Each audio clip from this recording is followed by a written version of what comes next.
నమస్కారం. వాజీ ఆరోగ్య బస్సు కార్యక్రమానికి స్వాగతం, సుస్వాగతం. ముందుగా ప్రముఖ కంటి వైద్య నిపుణులు డాక్టర్ ఏఎస్ పవన్ కుమార్ గారు ఈరోజు మనకు వాజీ స్టూడియోలో అందుబాటులో ఉన్నారు. మీకు ఎటువంటి కంటికి సంబంధించిన సమస్యలు ఎదురైనా మీరు నేరుగా డాక్టర్ గారితో మీరు మాట్లాడవచ్చు. మీరు కాల్ చేసిన మా ఫోన్ నెంబర్లు 081225678, 081228484. ఈ నెంబర్కి కాల్ చేయండి. విలువైన సమాచారాన్ని, మీ యొక్క ప్రాబ్లమ్స్ ఏమన్నా తెలుసుకోండి.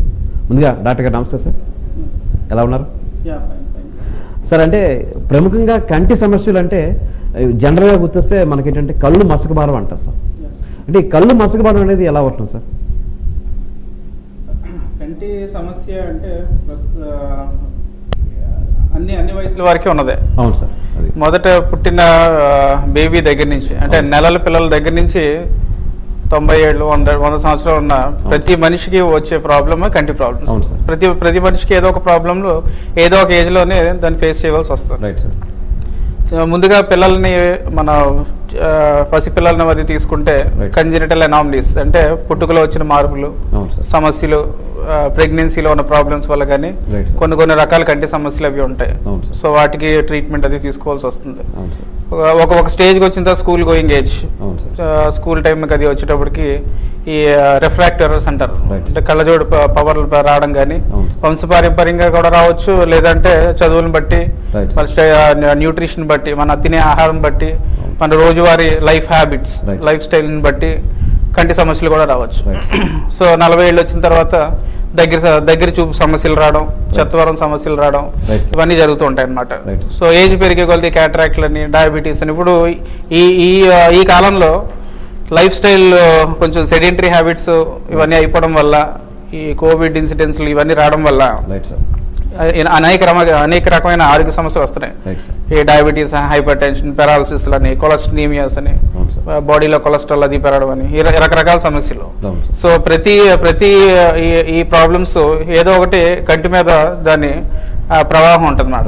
సో దానికి తగ్గ ట్రీట్మెంట్ అది టైమ్లీ మేనేజ్మెంట్ తీసుకుంటూ ఉంటే డెఫినెట్ గా మన చూపును మనం కాపాడుకోవచ్చు. సో ప్రతి ఏజ్ కి కంటి ప్రాబ్లం అనేది ఉంటుంది. మనం డెఫినెట్ గా దాన్ని కొంచెం మనం రిలాక్స్ అవ్వకుండా కొంచెం రెగ్యులర్ గా చెకప్లు అది చేయించుకుని ట్రీట్మెంట్ తీసుకుంటే సో ఏ ప్రాబ్లం లేకుండా ఉంటుంది. సార్ రెటీనా అంటారు కదా సార్, రెటీనా, ఈ రెటీనా వల్ల వచ్చే సమస్యలు ఏంటి సార్? రెటీనా అనేది ఒక బ్రెయిన్ లోని ఒక పార్ట్ లాంటిది. ఇప్పుడు కంటి నుంచి వెళ్ళే న్యూరల్ సప్లైనే రెటీనా అంటారు. ఆ రెటీనా దాని కనెక్టివిటీ ఎంతవరకు అంటే బ్రెయిన్ వరకు వెళ్తుంది అనమాట. మనం చూసే దృష్టి అవన్నీ రెటీనా అనేది జస్ట్ లైక్ కెమెరా, అది దాన్ని క్యాచ్ చేసి ఫిల్మ్ లాగా అనమాట. కెమెరాలా క్యాచ్ చేసి మన సిగ్నల్స్ అన్ని బ్రెయిన్ లోకి తీసుకెళ్లి మనం చూపించే బ్రెయిన్ లో సెంటర్స్ ని బట్టి మన విజన్ అది దాన్ని ప్రాపగేట్ అవుతూ ఉంటది అనమాట. సో రెటీనా సమస్యల్లో మోస్ట్లీ ఇప్పుడున్న కాలంలో diabetic retinopathy is most common. So sugar వల్ల వచ్చే retina problems, next hypertension, BP వల్ల వచ్చే రెటీనా ప్రాబ్లమ్స్, లేదా కంజెనిటల్ అనామలీస్, పుట్టుకలో వచ్చే మార్పుల గురించి, పుట్టుకలో రెటీనా వచ్చే ప్రాబ్లమ్స్. సో అవన్నీ ఎప్పటికప్పుడు చూసుకుంటూ ఉండాలన్నమాట. సో డయాబెటీస్ వల్ల వచ్చే problems mostly uncontrolled blood sugar levels. Sugar ఎక్కడైతే మనం స్ట్రిక్ట్ గా కంట్రోల్లో ఉంచుకున్నామో డెఫినెట్ గా మనం యాన్యువల్ చెకప్ ఏది చేయించుకుంటూ ఉంటే డెఫినెట్ గా మన చూపులో ఏ ప్రాబ్లం లేకుండా ఉంటుంది. షుగర్ వ్యాధి కంట్రోల్ లేకపోవడం కానీ, సో మన జాగ్రత్తలు తీసుకోకపోవడం వల్ల కానీ డెఫినెట్ గా రెటినాలో మార్పులు రావడం, చూపు మందగించడం, సో ట్రీట్మెంట్స్ వరకు వెళ్ళడం, సర్జరీస్ వరకు వెళ్ళే ప్రాబ్లమ్స్ ఉంటాయి. సో అర్లీగా ఆ డయాబెటీస్ కంట్రోల్ చేసుకుంటే డెఫినెట్గా మనకి ఏ ప్రాబ్లం లేకుండా ఉంటుంది. సార్ జనరల్గా కంటి శుక్లం అంటారు కదా సార్, ఈ కంటి శుక్లం అంటే ఏంటి సార్? శుక్లాలు అనేది యూజువల్గా మన ఐలోని లెన్స్ అనే ఒక క్రిస్టలైన్ ఆర్గాన్, పార్ట్ అన్నమాట. మనం చూసే ప్రతి ఇమేజ్ అనేది లెన్స్ ద్వారా ట్రావెల్ అయ్యి రెటీనా మీద పడుతుంది. సో ఆ లెన్స్ అనేది వయసు పెరిగి కొద్ది దాన్ని ఒపాసిఫికేషన్ అంటే దాని ట్రాన్స్పరెంట్, మనం జస్ట్ లైక్ మన గ్లాస్ ఎలా ఉంటుందో ఆ గ్లాస్ ట్రాన్స్పరెన్సీ పోతుంది అనమాట. అది యూజువల్ గా క్యాటరాక్ట్ అనేది వయసుతో వచ్చి మార్పు, సెనైల్ చేంజెస్ అంటారు అనమాట. సో చిన్నపిల్లల్లో వచ్చే క్యాటరాక్ట్స్ కూడా ఉంటాయి. పుట్టుకలో వచ్చిన ప్రాబ్లమ్స్ వల్ల, మదర్కి డయాబెటీస్ ఉండడం వల్ల, బీపీ రావడం వల్ల, లేకపోతే మేనరికాలు చేసుకోవడం వల్ల కూడా క్యాటరాక్ట్స్ అవి వచ్చే ఛాన్స్ ఉంటాయి చిన్నప్పుడు దెబ్బ తగలడం కానీ పిల్లలు. ఈ గోటీబీలు ఆడడం కానీ లేకపోతే బాల్ తగలడం కానీ వీటి వల్ల ట్రామాటిక్ క్యాటరాక్ట్స్ అంటారు, అంటే దెబ్బ తగలడం వల్ల వచ్చిన క్యాటరాక్ట్స్ అనమాట. ఇవన్నీ శుక్లాలు ఇవన్నిటిని. సో ఏజ్ పెరిగిన తర్వాత వచ్చే క్యాటరాక్ట్ యూజువల్గా 55-60 ఏళ్ళకి క్యాటరాక్ట్ వస్తుంది. కానీ ఈ కాలంలో అయితే 35-40 ఏళ్ళకి కూడా క్యాటరాక్ట్లు కూడా స్టార్ట్ అయిపోతున్నాయి. పర్టికులర్లీ డయాబెటీస్ అసోసియేషన్స్ అని, డిఫరెంట్ హై వోల్టేజెస్ అని, వెల్డింగ్ వర్క్స్ అని, ఇలాంటి రకరకాల అల్ట్రావైలెట్ రేడియేషన్స్కి అది మనం హీట్ వల్ల లేకపోతే సన్లైట్కి అది బాగా ఎక్కువ ఎక్స్పోజ్ అవడం వల్ల కూడా ఈ శుక్లాలు అవి వస్తాయి అన్నమాట. ఈ శుక్లాలకి మనం సర్జరీ అంటూ లేజర్ పరికరాల ద్వారా దాని సర్జరీ అది చేసి మరి ఎర్లీగా దాన్ని మనం వన్ వీక్లోనే మనం విజన్ కూడా మనం రాబట్టచ్చు అనమాట. మినిమల్ సర్జరీస్ అనేది. అంటే ఏ వయసు వారు సార్ ఎక్కువ ఈ ప్రాబ్లం ఫేస్ చేస్తారు? యూజువల్గా క్యాటరాక్ట్ అనేది 50 నుంచి వచ్చేస్తుంది అనమాట. యూజువల్గా ఒకప్పుడు అయితే 60 ఏళ్ళకి వచ్చేవి, ఇప్పుడు అన్ని 45-50 ఏళ్ళకి కూడా మన లైఫ్ స్టైల్ బట్టి వచ్చేస్తున్నాయి అనమాట. మనం తినే ఫుడ్ని బట్టి వస్తున్నాయి అనమాట. సో డయాబెటిక్ పేషెంట్స్ వాళ్ళకి ఒకవేళ సర్జరీ జరిగితే మీరు ఎటువంటి జాగ్రత్తలు తీసుకోవాలి సార్? యూజువల్గా డయాబెటిక్ పేషెంట్స్లో క్యాటరాక్ట్ ఇన్సిడెన్స్ అనేది తొందరగా వస్తుంది. మనం ఇప్పుడు ఇందాక నేను చెప్పినట్టు 40-50 ఏళ్ళకి రావాల్సిన క్యాటరాక్ట్ 40 ఏళ్ళకే రావడం, సో షుగర్ బాగా ఎక్కువైపోతే ఎర్లీగా రావడం కూడా జరుగుతుంది. సో వాళ్ళు తీసుకోవాల్సిన ప్రముఖమైన ప్రైమరీ జాగ్రత్త ఏంటంటే షుగర్ కంట్రోల్. పరగడుపున 120 లోపు 110 లోపు ఉండేలా చూసుకోవడం. అదే షుగర్ని అలాగా పోస్ట్ సర్జరీ వరకు అంటే 4-5 వారాల వరకు దాన్ని మెయింటైన్ చేయాలి. తిన్న తర్వాత 180 వరకు. సో ఆ జాగ్రత్తలు అవి తీసుకొని సో స్ట్రిక్ట్ షుగర్ లెవెల్స్ కంట్రోల్లో పెట్టుకునే మనం సర్జరీ అది ప్లాన్ చేసి అదే షుగర్ లెవెల్స్ మాక్సిమం డయాబెటాలజిస్ట్ మనం అసోసియేషన్ తీసుకొని ఆయన కూడా సంప్రదించి షుగర్ స్ట్రిక్ట్ కంట్రోల్లో పెట్టి ఈ యంగ్ డయాబెటిక్ పేషెంట్స్కి సర్జరీస్ అవి చేయడం జరుగుతుంది అనమాట. సో జనరల్గా సర్జరీ జరిగింది అనుకోండి సార్, సర్జరీ జరిగితే వాళ్ళ ఉన్న అపోహ ఏంటంటే లైట్ చూడొచ్చా చూడకూడదా? లైట్ చూస్తే ఎటువంటి ప్రాబ్లం ఫేస్ చేస్తారు సార్? లైట్ చూడడం వల్ల అంటే ఇప్పుడు క్యాటరాక్ట్ వచ్చిన వాళ్ళకి కొంచెం చూపు మందగించడం వల్ల లైట్ ఇంటెన్సిటీ ఆఫ్ లైట్ అనేది అంతగానో తట్టుకుంటూ ఉంటారు. అంటే అంత క్లారిటీ కానీ కిరణాలు లోపల కంటిలోకి వెళ్ళడం కానీ జరగకుండా ఉంటుంది కాబట్టి, ఎందుకంటే క్యాటరాక్ట్ అది అడ్డు ఉంటుంది. ఎప్పుడైతే మనం దాని క్లియర్ లెన్స్ ద్వారా దాని క్రిస్టలైన్ లెన్స్ వాళ్ళకి తీసేసి మనం ఫోల్డబుల్ లెన్స్ కానీ ఆర్టిఫిషియల్ లెన్స్ కానీ వేసినప్పుడు డెఫినెట్ గా లైట్ ఇన్సిడెన్స్ దాని penetration of light into the I ఎక్కువగా ఉంటుంది. సైకలాజికల్ ఫీలింగే కానీ సో రేస్ వెళ్తూ ఉంటే వాళ్ళు కొంచెం ఒకేసారి మసకగా ఉన్న కన్ను ఫుల్ క్లారిటీ వచ్చినప్పుడు కొంచెం ఫోటోఫోబియా అంటారు దాన్ని. లైట్ లో చూడడానికి డైరెక్ట్ గా చూడడానికి ఇబ్బంది పడడం, అది యూజువల్ గా 1 వీక్ లో వాళ్ళు అడ్జస్ట్ అయిపోతారు. సో అందుకే పర్టికులర్ గా ప్రొటెక్షన్ కంటూ మనం బ్లాక్ గ్లాసెస్ అవి ఇస్తుంటాం. So it's only protective glass wear direct right పడినంత మాత్రం నేను జరిగిపోదు. సో ఓన్లీ వాళ్ళు సైకలాజికల్ సాటిస్ఫాక్షన్ ఒకటి అండ్ ఫోటోటాక్సిటీ అంటే లైట్ డైరెక్ట్ గా తగలకుండా ఉండడానికి మనం ఇస్తూ ఉంటాం అనమాట. అంతేకన్నా ఇంకా పెద్ద రీజన్ అంటే ఏం లేదు. So only protective glass. Sir కళ్ళలో పవర్ ఉంటుంది. పవర్ చేంజ్ అయితే స్పెట్స్ పెట్టుకున్నప్పుడు వచ్చే సమస్యలు ఏంటి సార్? అంటే ఒకసారి స్పెట్స్ పెడతాను సార్, స్పెట్స్ కళ్ళజోడు సార్, అంటే ఈ కళ్ళజోడులో పవర్ తగ్గిపోతే వచ్చే సమస్యలు ఏంటి సార్? యూజువల్గా కళ్ళజోడు అనేది ఒక కంటికి ఒక రిఫ్రాక్టివ్ ఎర్రర్ అంటారు దాన్ని. బేసిక్గా రిఫ్రాక్టివ్ అనేది ఇప్పుడు స్కూల్ పిల్లలకి అది చెప్పుకున్నాం అనుకోండి, వాళ్ళకి మయోపియాస్ మోస్ట్ కామన్ మైనస్ పవర్ అనమాట. వాళ్ళకి పవర్ సరిపోలేదు అనుకుంటే డెఫినెట్గా వాళ్ళకి విజన్లో ప్రాబ్లం ఉంటుంది. ఇప్పుడైతే పిల్లలందరూ ఇంట్లో ఉండి ఆన్లైన్ క్లాసులు అవి చూస్తున్నారు, నియర్ విజన్కి బాగా అలవాటు పడిపోయారు, స్క్రీన్ సైజ్కి స్క్రీన్ డిస్టెన్స్కి బాగా అలవాటు పడిపోయారు. సో వీటి వల్ల ఈ మైనస్ పవర్ అనేది చాలా ఇండ్యూస్డ్ మైనస్ పవర్లు అందరికీ ఎక్కువైపోయాయి, మైనస్లు అందరికీ డబుల్ అయిపోయాయి. ఈ మధ్యకాలంలో ఈ వారం 10 రోజుల నుంచి ఎప్పుడైతే వాళ్ళు స్కూల్కి వెళ్తున్నారో సో వాళ్ళు ఒకసారి చూసేటప్పటికి ఆ బ్లాక్ బోర్డ్ అవి కూడా చాలా ఇబ్బంది పడుతున్నారు. చూసేటప్పటికి అన్ని పవర్లు మాత్రం డబుల్ అయిపోయి ఉంటున్నాయి అనమాట. సో పవర్ మారినప్పుడు ఎప్పుడు డెఫినెట్ గా వాళ్ళకి విజన్ లో ప్రాబ్లం అవుతుంది, స్కూల్ పర్ఫార్మెన్స్ అది తగ్గుతుంది, చదువులు కూడా తగ్గుతూ ఉంటాయి. సో బాగా చదివే అబ్బాయి కూడా కొంచెం వెనకబడుతుంటాడు. దానికి కారణం కంటి సమస్య, ఈ రిఫ్రాక్టివ్ పవర్ కూడా మనం దృష్టిలో పెట్టుకుంటూ ఉండాలన్నమాట. సార్ కోవిడ్ వల్ల కంటి సమస్యలు ఎటువంటి ఉన్నాయి? కోవిడ్ వల్ల బేసిక్గా ఏంటంటే ఇది కోవిడ్ అనేది ఒక వైరల్ ఇన్ఫెక్షన్. దాని వైరస్ మేనిఫెస్టేషన్స్ రకరకాల్లో ఉన్నాయి. సో ఫస్ట్ వేవ్ లో చూసుకుంటే దాని ఎంట్రీ అనేది ముక్కు ద్వారా నోటి ద్వారా కనిపించింది. ఓరోనాసల్ ఏరియా ఎంట్రీలోనే కనిపించాయి. కొంత ఇన్సిడెంట్స్ లో ఒక స్టేజ్కి వచ్చేటప్పుడు ఈ కంటి ద్వారా కూడా ఈ కరోనా వైరస్ సోకుతుందని కూడా వచ్చింది. సో వాళ్ళు మేము ఫస్ట్ వేవ్లో చూసినవి అయితే కళ్ళకలకలు కూడా ప్రజెంట్ అయ్యారు. ఓన్లీ ఐసోలేటెడ్ కళ్ళకలకల కంజక్టివైటిస్ అంటాం యూజువల్గా. సో దానిలో కూడా కొంతమంది ప్రెజెంట్ అయ్యారు. సో వాళ్ళు చూసేటప్పటికి తర్వాత సబ్సిక్వెంట్గా విజిట్ల మీదకి వచ్చేటప్పటికి వాళ్ళు కోవిడ్ పాజిటివ్ అని ఆ విషయాలు అనేది తెలిసాయి అన్నమాట. So incidence of Covid I manifestations అనేది చాలా తక్కువ. ఫస్ట్ కోవిడ్ వైరస్ అయితే మాత్రం కళ్ళకలకల కింద ప్రజెంట్ అయింది. తర్వాత సెకండ్ వేవ్ లో మొన్న వచ్చిన హై డెల్టా వేరియంట్ లో వీటిలో మాత్రం బ్రేక్ త్రూ ఇన్ఫెక్షన్స్ అవి వచ్చిన తర్వాత మాత్రం అది ఫంగల్ ఇన్ఫెక్షన్స్ లాగా సైనస్ ఇన్ఫెక్ట్ అవ్వడం, తర్వాత ఐ ఇన్ఫెక్ట్ అవ్వడం, చాలా డివాస్టింగ్ ప్రాబ్లమ్స్ కూడా వచ్చాయి. ఐ కూడా రిమూవ్ చేసిన స్టేజ్లు కూడా వెళ్ళారనమాట. So second wave incidence of covid is చాలా ప్రాబ్లం చేసింది. But in fact by God's grace కొంచెం అది తగ్గినట్టు ఉంది ఇప్పుడు ప్రస్తుతానికి. సార్ కండ్లకలకలు అంటారు కదా సార్, కండ్లకలకలు అంటే ఏంటి సార్? అదే కంజక్టివైటిస్ అంటాం. కంజక్టివైటిస్ అంటే ఇట్స్ వైరల్ ఇన్ఫెక్షన్.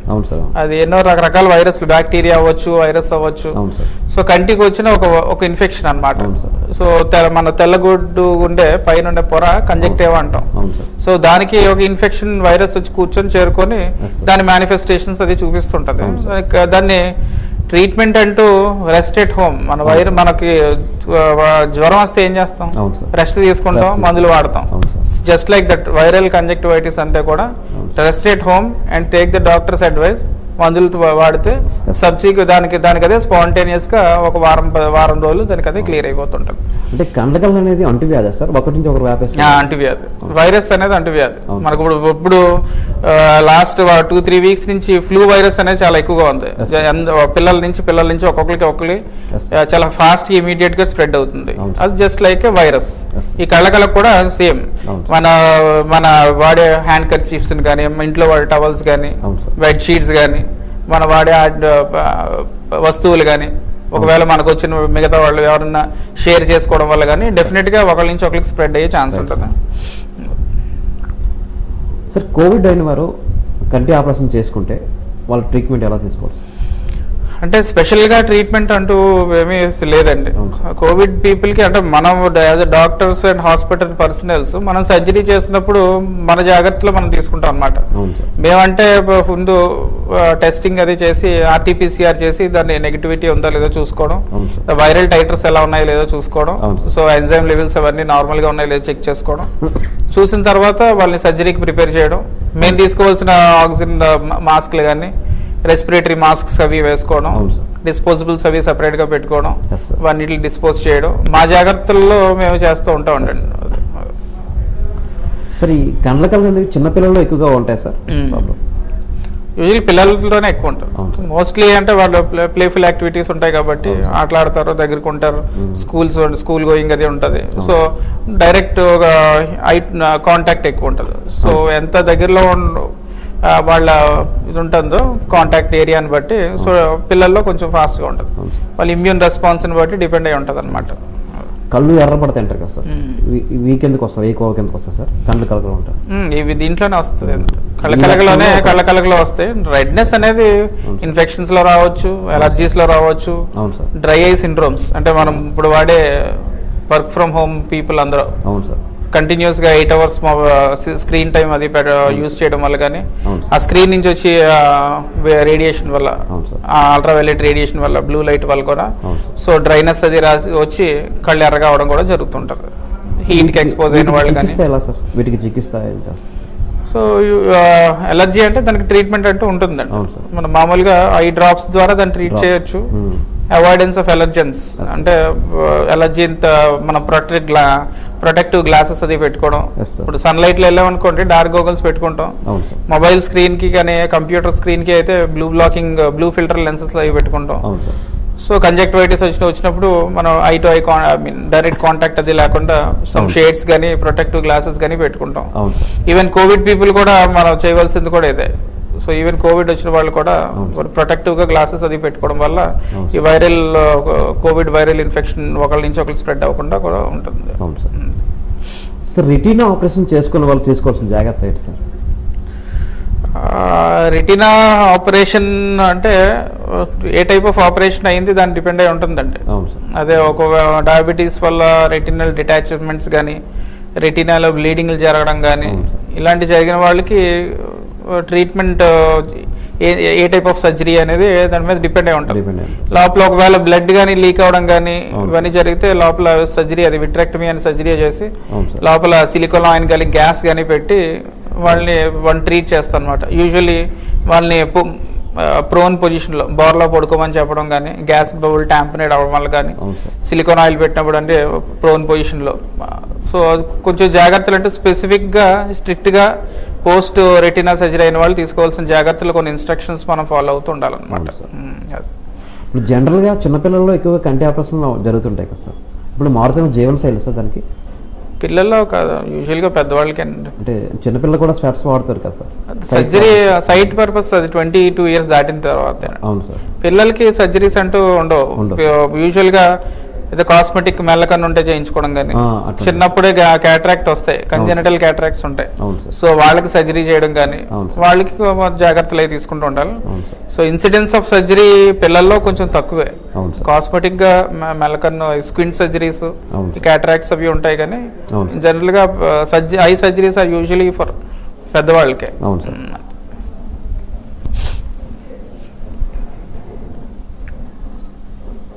సార్ ఇప్పుడు ట్యూమర్ అంటారు కదా సార్, ట్యూమర్ అనేది చాలా పెద్ద సమస్య అది యాక్చువల్లీ. అంటే అది కంటిలో వస్తే మనకి ట్రీట్మెంట్ అవసరం? రెటినాలో ట్యూమర్లు అనేది చాలా రేర్. కంటికి ట్యూమర్లు ఇప్పుడు కంటి పొర నుంచి తీసుకుంటే, కార్నియా దగ్గర నుంచి తీసుకుంటే రెటీనా వరకు ట్యూమర్స్ ఎక్కడైనా రావచ్చు. మోస్ట్లీ అవన్నీ బెనైన్ ట్యూమర్స్ అంటారు. అంటే వాటి వల్ల నష్టాలు ఎక్కువ జరగవండి.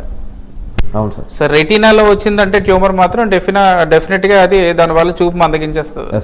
దాన్ని రెటినోబ్లాస్టోమా అంటారు. Very rare type of tumour అది.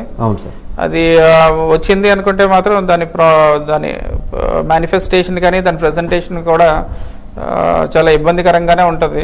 సో ఐ రిమూవల్ స్టేజ్ లోనే ఉంటుంది డెఫినెట్ గా. అది వెరీ రేరెస్ట్ ట్యూమర్ అది. సో కంటికి ట్యూమర్ సమస్యలు అనేది కొంచెం తక్కువే.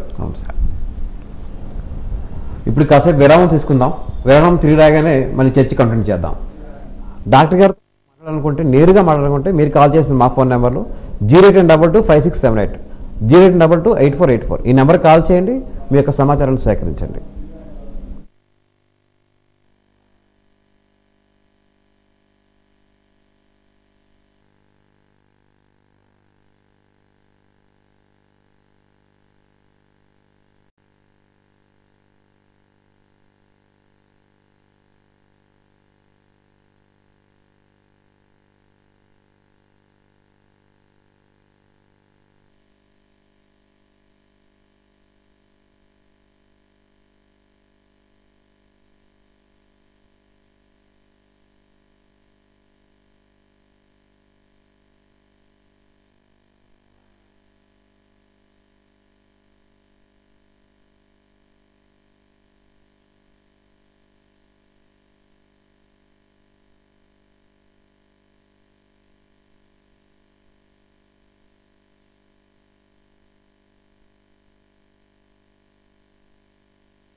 సార్ ఇప్పటికి పల్లెటూరులో చూస్తే వేపకాయ చూపు అనేది వాడుతున్నారు సార్. కంటిలో సమస్య ఉంటే వేపకాయ చూపు వాడుతుంటారు. ఎందుకు అది వేపకాయ చూపు వాడచ్చా వాడకూడదా? వాడితే వాటి వల్ల ప్రయోజనం ఏంటి సార్? ఈ వేపకాయ చూపు అనేది మోస్ట్లీ మన outskirts areas. Hello hello sir, call me మాట్లాడండి స్టార్ట్ ఇలా. హలో. సో వేపకాయ చూపు అనేది క్లోరాంఫెనికోల్ అనేది ఒక ఆయింట్మెంట్ అనమాట. అప్లిక్యాప్స్ అంటారు అట్లనే. సో యూజువల్గా అది అప్లై చేయడం వల్ల నష్టం అయితే ఏం లేదు. So initial first line of management కింద మనకు అందుబాటులో ఉంటే డెఫినెట్గా వాడొచ్చండి.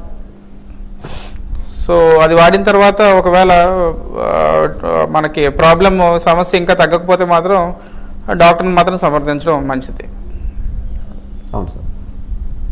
సార్ వర్క్ ఫ్రమ్ హోమ్ అంటారు కదా, ఆన్లైన్లో ఇప్పుడు క్లాసులు చూస్తే చాలామంది ఆన్లైన్లో ఎక్కువ చేస్తున్నారు పిల్లలు గట్రా క్లాసులు. సార్ వీరికి మనం చేయవలసిన జాగ్రత్త సార్? సో మోస్ట్లీ ఇప్పుడు ఈ కోవిడ్ లాక్డౌన్ నుంచి పెద్ద సమస్య ఏం పడిందంటే, ఒకటి work from home and other is online classes. అవును సార్. ఈ వర్క్ ఫ్రమ్ హోమ్లోని వాళ్ళకి almost honest 8 hours of works ఉంటున్నాయి. పిల్లలకేమో కంటిన్యూస్గా 4 hours ఆఫ్ క్లాసెస్ ఉంటున్నాయి with break of half an hour or 1 hour or so వీటి వల్ల కంటి సమస్యలు మోస్ట్ కామన్లీ వచ్చేవి డ్రై ఐ సిండ్రోమ్స్ అంటారు ఇట్లా. Hello hello hello okay. So hello hello hello చెప్పండి డాక్టర్ గారు లైన్లో ఉండి చెప్పండి. హలో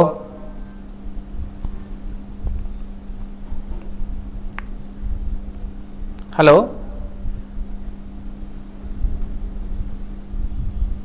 ఓకే చెప్పండి సార్. సో ఈ I mean work from home dry eye syndromes అంటారు మోస్ట్లీ. ఈ డ్రై ఐ సిండ్రోమ్స్ అంటే ఎక్కువ టైం స్క్రీన్ టైం అది ఎక్కువ అయిపోవడం వల్ల ఆ స్క్రీన్ నుంచి వచ్చి లైటింగ్ మన కంటి మీద పడడం వల్ల టియర్ ఫిల్మ్ డెఫిషియన్సీ అంటే కంట్లో ఉన్న నీరు పొడారిపోతూ ఉంటుంది, అంటే తేమ అంతా పోతూ ఉంటుంది అనమాట. దాన్ని డ్రై ఐ సిండ్రోమ్స్ అంటారు. ఇవి రావడం వల్ల ఐ స్ట్రెయిన్ అవ్వడం కానీ హెడ్ ఏక్స్ రావడం కానీ జరుగుతూ ఉంటాయి అనమాట. పిల్లలకి మోస్ట్లీ అయితే ఈ పవర్స్ కూడా రిఫ్రాక్టివ్ పవర్స్ అంటే కళ్ళజోడు పవర్లు పెరిగిపోవడం కానీ లేదా కొత్తగా కళ్ళజోడు మైనస్ పవర్ రావడం కానీ కూడా జరుగుతుంది. సో యూజువల్ గా మనం తీసుకోవాల్సిన జాగ్రత్తలు ఏంటంటే ఫస్ట్ మనకి protective glasses. So screen better screen అయితే పర్వాలేదు, సో లేదు నార్మల్ మోడల్ ఆఫ్ ల్యాప్టాప్ కానీ ట్యాబ్ కానీ అరే ఒక సెల్ ఫోన్ కానీ యూజ్ చేస్తే మనం డెఫినెట్ గా బ్లూ బ్లాకింగ్ లెన్స్ కానీ వేసుకోవడం, స్క్రీన్ టైం అది తగ్గించడం. అంటే సింపుల్ రూల్ ఏంటంటే 20-20 రూల్ అంటారు దీన్ని. సో ప్రతి 20 నిమిషాలకి 20 సెకండ్లు కళ్ళు మూసుకుంటూ ఉంటాం అనమాట. సో 20 సెకండ్లు కళ్ళు మూసుకోవడం, ఒక 20 ఫీట్ అడుగులు దూరంగా చూడడం కానీ సింపుల్ ఎక్సర్సైజ్ 20-20-20 రూల్ అంటారు దీన్ని. సో గ్యాప్ ఇచ్చినప్పుడల్లా మనం ఐ డ్రాప్స్ అది వాడడం రోజుకు ఒక 3-4 సార్లు. హలో హలో చెప్పండి.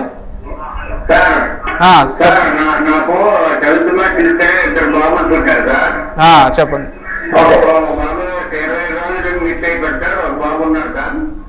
ఓకే ఇప్పుడు బాగా 18 years వచ్చింది. ఓకే మధ్యన హై డెవలప్ అవ్వదు సార్. ఓకే ఇప్పుడు ప్రస్తుతానికి బాగా ఉన్నాడండి. ఒక పన్నుకుంటు పక్కకి వెళ్ళిపోయింది. పక్కకి వెళ్ళిపోయినా మామూలుగా బాగానే ఉంది. ఇప్పుడు ప్రస్తుతం డిగ్రీకి వచ్చాడు సార్ బాబు. ఓకే ప్రస్తుతానికి విజన్ మట్టి బాగా ఉందండి, విజన్ చక్కగా ఉంది. డెవలప్మెంట్ అంటే డెవలప్మెంట్ అవ్వాలి సార్. మళ్ళీ ఇప్పుడు పక్కకి వెళ్ళిపోయింది అంటున్నారు కదా కన్ను, దాని చూపు ఎంతవరకు కనిపిస్తుంది? ఆ పక్కకి వెళ్ళిపోయిన కన్ను చూపు ఎంతవరకు ఉంది, ఎంత పర్సెంటేజ్ ఆఫ్ చూపు ఉందో దానికి?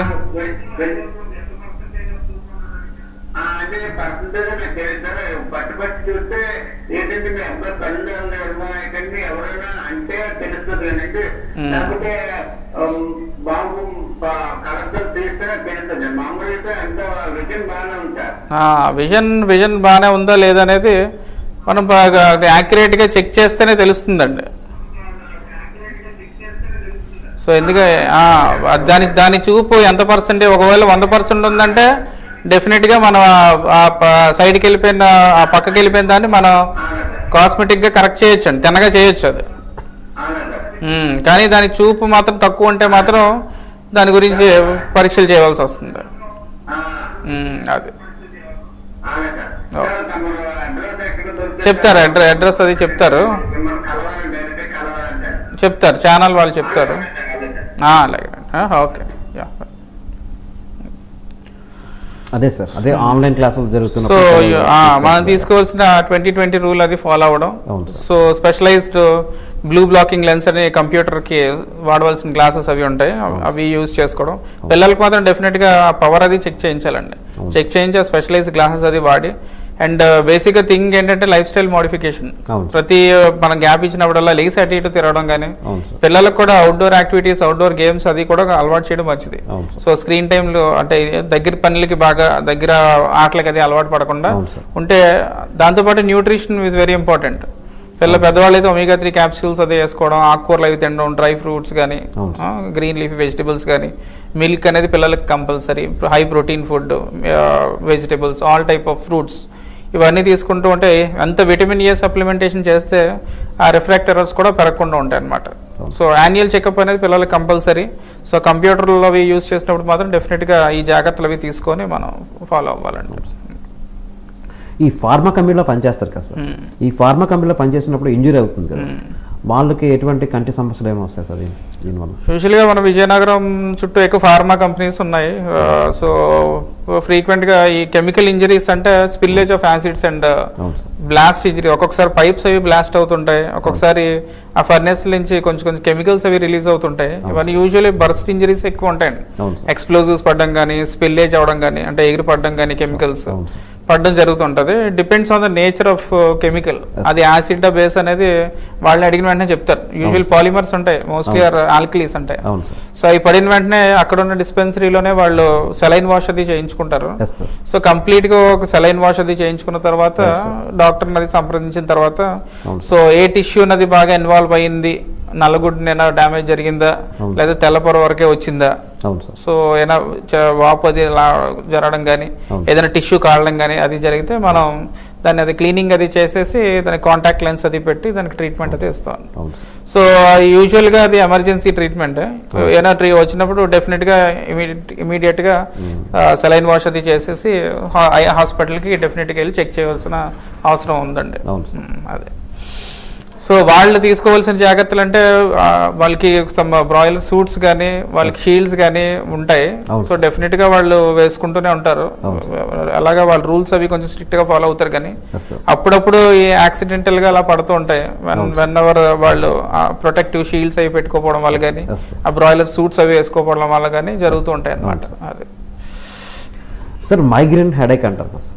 ఈ మైగ్రేన్ హెడేక్ కూడా వన్ ఆఫ్ ద రీజన్ అంటే సార్ దీనికి మైగ్రేన్ హెడేక్ అనేది యూజువల్గా మిడిల్ ఏజ్డ్ లేడీస్కి incidence of migraine headache is becoming very much common these days. Most common reason ఏంటంటే స్ట్రెస్ఫుల్ హ్యాబిట్స్. సో ఆలోచనలు కానీ టెన్షన్స్ కానీ ఇవన్నీ ఉండడం వల్ల కానీ ఒక వన్ సైడెడ్ హెడేక్ కింద స్టార్ట్ అవుతుంది. సో సడన్ బ్లర్రింగ్ అయిపోవడం కానీ, లైటింగ్ చూస్తే ఇబ్బంది అంటారు, సౌండ్స్ అవి వినలేరు, చీకట్లో ఉండడానికి ఎక్కువ ప్రయత్నం చేస్తారు. టిపికల్ మైగ్రేన్ లక్షణాలు అన్నమాట ఇవన్నీ. సో దానికి తీసుకోవాల్సిన మెడికల్ మేనేజ్మెంట్ అంటే టాబ్లెట్స్ ద్వారా మనం తీసుకోవచ్చు, కానీ అది ఓన్లీ టెంపరీ. సో మెడిసిన్స్ తో తీసుకునే treatment is only temporary. So migraine కి బెస్ట్ ట్రీట్మెంట్ అంటే relaxation exercises. First is yoga, లేకపోతే walking or meditation, and some foods కూడా ఉంటాయి. సో 3 C's గుర్తుంచుకోండి: కాఫీ, చాక్లెట్స్, చీజ్. పిల్లలు చాక్లెట్స్ అవి తినకూడదు, అండ్ కాఫీ అది ఎక్కువ యూజువల్ తీసుకోకూడదు. Tea is okay, but coffee has to avoid. When migraine ఉన్న వాళ్ళు మాత్రం కాఫీ అది తాగకూడదు. చీజ్ అది జున్ను అవి కూడా తినకూడదు. సో థైరాయిడ్ ఉందో లేదో మిడిల్ ఏజ్ ఆడవాళ్ళందరూ, సో మెన్స్ట్రల్ అబ్నార్మాలిటీస్ ఉండడం కానీ, సో అలాంటివి ఏమైనా ఉంటే బ్లడ్ పర్సంటేజ్ అది చెక్ చేయించుకోవడం, థైరాయిడ్ అది చెక్ చేయించుకోవడం. సో థైరాయిడ్ వాల్యూస్ అది ఏమో ఎక్కువగా ఉంటే దాన్ని బట్టి ఎండోక్రైనాలజిస్ట్ కన్సల్టేషన్ తీసుకొని థైరాయిడ్ ట్రీట్మెంట్ కూడా తీసుకోవాల్సి వస్తుంది. సో మైగ్రేన్ కి treatment is only temporary, and permanent treatment is always relaxation, like meditation is always the best treatment. Sir ఈ వెల్డింగ్ చేస్తారు కదా సార్, ఈ వెల్డింగ్ చేసినప్పుడు ఆ కళ్ళకస్ మనం చూస్తే మనకేమైనా ఎఫెక్ట్ అవుతుంది sir? Welding rays are always harmful. They are electromagnetic radiations. Usually దాని నుంచి వచ్చిన high wave length of light definitely problem. So welding light వల్ల రెటినల్ డ్యామేజెస్ అది జరుగుతుంటాయి. దాన్ని రెటినల్ ఫోటోటాక్సిక్ డ్యామేజ్ అంటారు. లోపల సెంటర్ రెటినాలో అనే సెన్సిటివ్ మ్యాక్యులర్ ఏరియా అనేది డ్యామేజ్ అవుతుంటారు. సో యూజువల్ గా వాళ్ళకి చూసిన వెంటనే మేము అడుగుతుంటాం అనమాట, మీకైనా వెల్డింగ్ ఎక్స్పోజర్ కానీ హీట్ ఎక్స్పోజర్ కానీ ఈ హై వోల్టేజ్ ఎక్స్పోజర్ ఉందంటే మేము ఇలా ఇన్ని సంవత్సరాలు వెల్డింగ్ వర్క్స్ అయ్యి చేసాం సార్ అంటారు. సో డెఫినెట్ గా వెల్డింగ్ లైటింగ్ వల్ల చాలా ఇబ్బంది ఉంటుంది. ఇన్ పర్టికులర్ గా వెల్డింగ్ చేసేటప్పుడు వాళ్ళు ఆ రాడ్స్ కానీ ఇవన్నీ గ్రైండింగ్ అది చేస్తారండి. సో చేసినప్పుడు ఐరన్ పార్టికల్స్ స్పిల్ అవుతాయి. There are very very problematic. ఎంతో మంది వస్తూనే ఉంటారు, రోజుకి 2-3 కేసులు ఉంటాయి. వెల్డింగ్ ఐరన్ పార్టికల్స్ అవి పడడం, నల్లగుడ్డ మీద లోపలికి దిగిపోవడం, అవన్నీ జరుగుతూ ఉంటాయి అన్నమాట. వాళ్ళు ఏదో వేపకాయ చూపులు అది పెట్టి అంతా మేనేజ్ అవుతారు, కానీ తర్వాత ఇంక భరించలేనంత నొప్పి కానీ నీళ్లు కారిపోవడం కానీ జరుగుతుంటది. సో వచ్చిన వెంటనే మనం నీడిల్స్ తో వాటితోనే వాటిని తీసేస్తాం అన్నమాట. సో వెల్డింగ్ వర్క్ చేసే వాళ్ళు తీసుకోవాల్సిన జాగ్రత్తలు ఏంటంటే క్రోకర్స్ గ్లాస్ అండ్ షీల్డ్స్ ఉంటాయి, వాళ్ళవి మీరు చూసే ఉంటారు, గ్లాసెస్ లాంటి పెట్టుకొని. సో డెఫినెట్ గా అది పెట్టుకునే వర్క్ చేయాలి, అది తీయడం మాత్రం మంచిది కాదన్నమాట. చిన్నపిల్లల్లో చూస్తే ఈ యొక్క ఈ సమస్యలు, కంటి సమస్యలు చిన్నపిల్లల్లో ఎక్కువగా ఉన్నాయి సార్. అంటే చిన్నపిల్లల్లో అంటే రిఫ్రాక్టరీస్ చాలా ఎక్కువైపోయాయండి. అంటే కళ్ళజోడు లేకుండా ఉన్నారంటే పిల్లల్లో చాలా తక్కువ మంది అయిపోయారు. సో ఆల్మోస్ట్ 60% పిల్లలందరికీ కళ్ళజోడు పవర్లు వచ్చేస్తున్నాయి. అది జెనెటికల్ గా వస్తున్నాయి. నెక్స్ట్ స్కూల్ మయోపియాస్, చదువులు బట్టి, ఆహారాన్ని బట్టి, వాళ్ళు ఈ గ్యాడ్జెట్స్ కూడా ఉన్నాయి కదండి, సెల్ ఫోన్స్, ఈ ట్యాబ్స్, ఈ మొబైల్స్. సో డెఫినెట్గా వీటి వల్ల వీటి ప్రభావం మాత్రం ప్రభావం చాలా ఎక్కువగా ఉంది. సో ఆల్మోస్ట్ 6 monthsలో డబుల్ అయిపోయి కూడా కనిపిస్తున్నారు పిల్లలు. సో ఎక్కువ గ్యాడ్జెట్స్ ఎక్స్పోజ్ అవ్వకుండా అవుట్డోర్ యాక్టివిటీస్ కానీ అవుట్డోర్ గేమ్స్ కానీ వాళ్ళు ఎంకరేజ్ చేయడం మంచిది. ఇఫ్ ఆల్ ద కండిషన్స్, బయట ఎన్విరాన్మెంటల్ కండిషన్స్ ఆర్ ఫైన్. ఇప్పుడు ప్రస్తుతానికి ఫ్లూ ఉన్నది, మనలో కోవిడ్ ఉన్నది, రకరకాల ప్రాబ్లమ్స్ ఉన్నాయి, పిల్లల్ని బయటికి పంపించడానికి కూడా ఇబ్బంది పడుతున్నారు. So but if everything is good, definitely the physical యాక్టివిటీకి మాత్రం వాళ్ళని ఎంకరేజ్ చేయడమే మంచిదండి. అంటే చిన్నపిల్లలు సాధారణంగా వాళ్ళకి తెలియదు, అంటే కళ్ళు నలిపిస్తూ ఉంటారు సార్. ఈ నలిపేయడం వల్ల కళ్ళు రెడ్డిస్గా అయిపోతుంటాయి. సో వీటికి జాగ్రత్తలు. సో అది ఎలర్జీ అండి అది. సో పిల్లలకి అది ఎలర్జీ అనేది ఆటో ఇమ్యూన్ జబ్బు లాంటిది. అంటే పిల్లలు పుట్టి పెరిగిన టైంలో మన ఇమ్యూనిటీ అనేది ఉంటుంది. ఇమ్యూనిటీ అంటే మన బాడీలో ఉన్న డిఫెన్స్ మెకానిజం. ఆ డిఫెన్స్ మెకానిజం దాంట్లో ఎలర్జీని తట్టుకునే డిఫెన్స్ అనేది కొంచెం తక్కువగా ఉంటాయి. సో అలాంటి పిల్లలకి మోస్ట్ కామన్ గా ఈ allergy type of infection reactions అయ్యి వస్తూ ఉంటాయి. సో దీంతో పాటు డస్ట్ లాడడం, హీట్ లాడడం, మొబైల్ యూస్ చేయడం, వీటి వల్ల ఇంకా ఎక్కువ అవుతుంటది అనమాట. సో వాళ్ళని ఎలర్జీస్ ఉన్న పిల్లలకి యూజువల్ గా అవన్నీ అవాయిడ్ చేయడం, చల్లటి నీళ్ళతో ఫేస్ అది వాష్ చేయడం, హీట్ అదే తగలకుండా చూసుకోవడం, డస్ట్ హీట్ అది తగలకుండా చూసుకోవడం, and topical medication, eye drops అది వాడి డాక్టర్ చూపించుకొని మెడిసిన్స్ అది వాడితే వాళ్ళు చెప్పిన జాగ్రత్తలు అవన్నీ ఫాలో అవుతూ ఉండాలండి.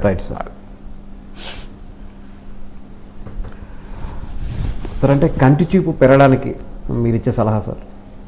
అంటే చూపు పెరగడానికి అంటే ఐ స్ట్రెంగ్త్కి యూజువల్గా మనం ఫుడ్ అండ్ యూజువల్గా and these type of activities like screen times అవన్నీ గ్యాడ్జెట్ యూసేజ్ అన్ని maximum least time are intermediate టైంలో వాడడం మంచిది. Healthy nutritious food, vitamin A supplementation, ఇవన్నీ తీసుకుంటే డెఫినెట్గా డయాబెటీస్ అంటే anti oxidants.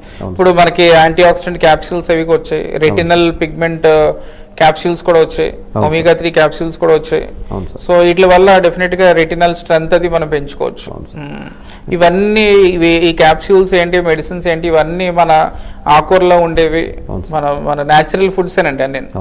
Best is always vegetarians అయితే green leafy vegetables, non vegetarian అయితే fish is the best source of for eye strength. ఆకుకూరలు ఎక్కువగా మనకి పనిచేస్తాయి. ఆకుకూరలు, fishes are also they are very good for eyes usually if people are fond of non-vegetarians. Sir ఇప్పుడు laser treatment అంటారు కదా sir, ఈ లేజర్ ట్రీట్మెంట్ ఎట్లా చేస్తారు సార్? లేజర్ అనేది లాసిక్ అంటాం, యూజువల్ గా లాసిక్ అంటాం. ఇవి హై పవర్ ఉన్న వాళ్ళకి, అంటే కొంతమంది కాస్మెటిక్ రీజన్ గా ఉంటదండి. అంటే ఇప్పుడు కొంతమంది -5 అని, -5 పవర్ అని. సో వాళ్ళు కొంచెం కాస్మెటిక్ గా ఇబ్బంది పడుతూ ఉంటారు అనమాట. పెద్దగా వాళ్ళ కళ్ళజోడు బాగా మందంగా ఉండటం వల్ల కానీ, సో సోషల్ ఇన్హిబిషన్స్ ఉంటాయి, బయటికి అది వెళ్ళినప్పుడు కొంచెం ఇబ్బందిగా ఫీల్ అవుతుంటారు. సో మ్యారేజ్ అవ్వాల్సిన పీపుల్ కానీ, ఏదైనా సమ్ కాంపిటేటివ్ ఎగ్జామ్స్కి వెళ్ళడానికి పిల్లలు కానీ, సో వాళ్ళు ఇబ్బంది పడుతూ ఉంటారు. డెఫినెట్గా వాళ్ళకి లాసిక్ ద్వారా మనం లేజర్ కటింగ్ చేసి ఆ నల్లగుడ్డ ఆర్కిటెక్చర్ అది మార్చి సో పవర్ను మనం తగ్గించేయచ్చు అండి. So that is a cosmetic surgery అంటారు. అంటే మన ఇష్ట ప్రకారంగా మనం ఇంటెన్షనల్గా మన ఇంటెన్షన్ ఉంటేనే చేయించుకుంటేనే మంచిది. అది సార్ ఇప్పుడు కోవిడ్ వల్ల వచ్చే సమస్యలు ఏంటి సార్, కంటి సమస్యలు? సో కోవిడ్లో మోస్ట్లీగా మేనిఫెస్టేషన్ కళ్ళ కింద స్టార్ట్ అయిందండి. అవును సార్. కొన్ని స్టేజెస్లో సడన్ విజన్ లాస్ కండిషన్స్ కూడా కనిపించాయి. ఈ సడన్ విజన్ లాస్ అంటే ఒకసారి చూపు మందగించడం అనమాట. అంటే అనుకోకుండా చూసేటప్పటికి చూపు తగ్గిపోయి ఉంటుంది.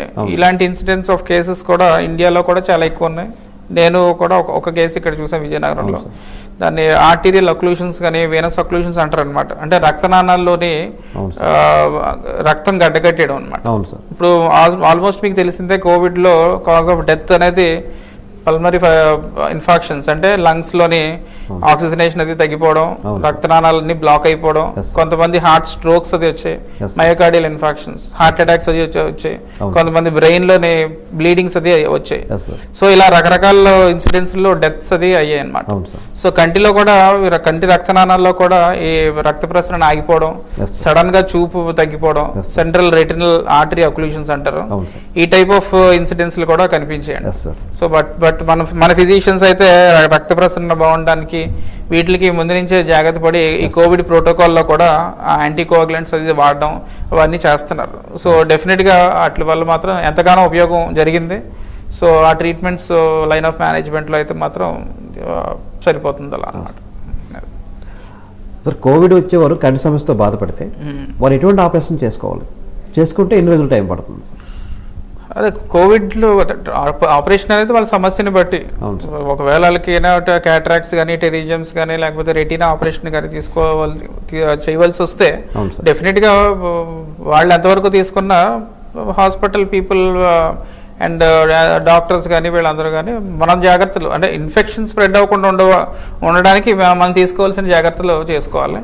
కానీ ఇన్ఫాక్ట్ ఏ సర్జరీ అయినా ఎలెక్టివ్ అయితే మాత్రం 2 to 3 weeks ఆగడం, ఆర్ ఎల్స్ వ్యాక్సిన్ అది తీసుకున్నారు అనుకోండి, 2 వారాలు మినిమం ఆగిన తర్వాత చేయించుకుంటేనే మంచిది అది. సో 2 weeks కొంచెం గ్యాప్ ఇచ్చిన తర్వాత మళ్ళీ పోస్ట్ కోవిడ్ స్టేటస్ అయితే మన ఆర్టీపీసీఆర్ టెస్ట్ చేసి నెగిటివిటీ ఉందో లేదో చూసుకొని వైరల్ మార్కర్స్ చెక్ చేసుకొని, సో అన్ని నెగిటివ్ అయితే మాత్రం మన సర్జరీకి నార్మల్గా ప్రొసీడ్ అయిపోవచ్చు అది. సో వాటిలో మరి సమస్యలు ఏదైనా ఉంటే మాత్రం కోవిడ్ డాక్టర్ అది ట్రీట్మెంట్ అది తీసుకోవాలి. సో పర్టికులర్గా మనం తీసుకోవాల్సిన జాగ్రత్తలు మాత్రం స్ప్రెడ్ ఆఫ్ ది వైరస్ గురించి మాత్రం మన జాగ్రత్తలు తీసుకొని ఆపరేషన్లు చేస్తూ ఉంటామండి. సో చివరిగా కంటి సమస్యలు అనే గురించి వచ్చినప్పుడు బయటపడాలంటే మీరు ఏం చేయాలి సార్? అంటే సమస్యని బట్టి పిల్లలకి సమస్య వస్తే డెఫినెట్గా వాళ్ళు హెడేక్ అని కంప్లైంట్ చేస్తారు, లేకపోతే విజన్ బ్లరింగ్ అని కంప్లైంట్ చేస్తారు, సో లేకపోతే ఎలర్జీస్ అని కంప్లైంట్ చేస్తారు, ఇచ్చింగ్ అని చేతులు కళ్ళు రబ్ చేయడం కానీ ఇలాంటివన్నీ కంప్లైంట్ చేస్తారు. డెఫినెట్గా డాక్టర్ కన్సల్టేషన్ తీసుకొని వాళ్ళకి జాగ్రత్తలు పడుతూ ఉండాలి. ఇప్పుడు పెద్ద వయసు వచ్చిన తర్వాత 40 ఏళ్ళు దాటి దగ్గరికి వచ్చిన తర్వాత దగ్గర సమస్య మొదలవుతుంది. సో చెత్తవరం అంటాం యూజువల్ గా, ప్రెస్బయోపియా అంటారు. సో అది నార్మల్ న్యాచురల్ ఫినామినన్, అదంతా అమ్మ నాకు పవర్ వచ్చిందా అనుకోకూడదు. డెఫినెట్ గా ఆ ఏజ్ వచ్చేటప్పటికి నియర్ విజన్ అనేది కొంచెం ప్రాబ్లం అవుతుంది. కొంతమంది దూరంగా పెట్టేది అడ్జస్ట్ అవుతుంటారు, కానీ లైఫ్ స్టైల్ అంతా ఇబ్బంది అవుతుంది, చదవాలని ఇంట్రెస్ట్లు కూడా పోతూ ఉంటాయి అన్నమాట. సో 40 years తర్వాత నుంచి అక్కడ నుంచి గ్లాసెస్ అది చెక్ చేయించుకొని నియర్ విజన్ గ్లాసెస్ అది యూజ్ చేయడం చేయాలి. సో డయాబెటిక్ పేషెంట్స్ అయితే స్ట్రిక్ట్లీ యాన్యువల్ చెకప్, ప్రతి సంవత్సరం షుగర్ ఉన్న పేషెంట్ ఐ చెకప్ అనేది కంపల్సరీ, రెటినల్ చెకప్ అనేది కంపల్సరీ అన్నమాట. సో ఇదండి ఈరోజుటి ఆరోగ్యమస్తు కార్యక్రమం. డాక్టర్ ఏఎస్ ప్రవీణ్ కుమార్ గారు ఈరోజు ఎంతటి ప్రాబ్లం ఉన్నా కూడా ఆయనకి ఎన్ని పనులు ఉన్నా కూడా ఇవేనా మన ఆఫీస్కి వచ్చి వాజీ ఛానల్కి వచ్చి ఆయన ఇంటర్వ్యూ ఇచ్చినందుకు ప్రత్యేకించి ఛానల్ తరఫున ఆయనకు ధన్యవాదాలు సార్. Thank you. సో ఇదండి ఈరోజు ఆరోగ్యమస్తు కార్యక్రమం. తిరిగి మరలా వచ్చే ఆదివారం మళ్ళీ కలుసుకుందాం. అంతవరకు సెలవు, నమస్కారం.